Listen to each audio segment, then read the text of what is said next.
সভাপতি অত্র মাদ্রাসার ভারপ্রাপ্ত সুপার আমার শিক্ষক শিক্ষাবৃন্দ সামনে বসা অত্র মাদ্রাসার ছাত্রছাত্রীবৃন্দ সকলের প্রতি আমার সালাম ও শ্রীনিবেদন আদাব রইল। বাংলাদেশের মোট জনসংখ্যার অর্ধেক হলো নারী।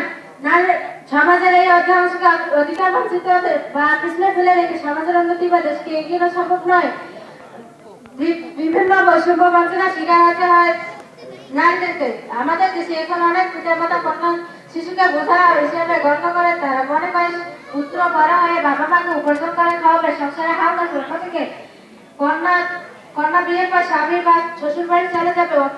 উপরোক্ত তাকে বিয়ে দিতে গিয়ে তাদের পিতা মাতা অনেক টাকা খরচ করতে হবে। এই মনোভাব থেকে তারা পুত্র সন্তানের কন্যা সন্তানের চেয়ে অধিক গুরুত্ব দেয়। যদি বর্তমানে অবস্থাটা বদলাচ্ছে, মেয়েরা ছেলেদের মতো সামাজিকভাবে বাবা মা পরিবার ও সমাজের দায়িত্ব নিতে এগিয়ে আছে। এভাবে নারী সমাজের দৃষ্টিভঙ্গি ধীরে ধীরে হলেও পরিবর্তন হচ্ছে। তবে শিক্ষা সংস্কৃতি পিছিয়ে থাকায় এবং ধর্ম ও সামাজিক নানা কুসংস্কার ফলে সমাজে নারীকে তার প্রাপ্য অধিকার দিতে অনেকেই এখন প্রস্তুত নয়। আমাদের সংবিধানের সরকারি বিধিবিধান নাগরিক হিসাবে নারীকে পুরুষের পাশাপাশি সমান অধিকার দেওয়া হয়েছে। চাকরি বা অন্য পেশায় হসপিটাল সবার অধিকার, কিন্তু বাস্তব জীবনে অনেকের ক্ষেত্রে এসব অধিকার থেকে বঞ্চিত রাখা হয়। পরিবার আর সমাজে তারা অনেক রকম বৈষম্যের শিকার হয়।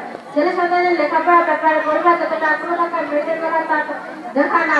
বিভিন্ন বিশেষ করে গ্রামাঞ্চলে কম বয়সে মেয়েদের বিয়ে দেওয়া হয়, ফলে ভালো ছাত্রী হয়। মেয়েরা অনেক সময় প্রাথমিক ইবতদায়ী ও মাধ্যমিক দাখিল স্তরে বেশি পড়ালেখা করতে পারে না।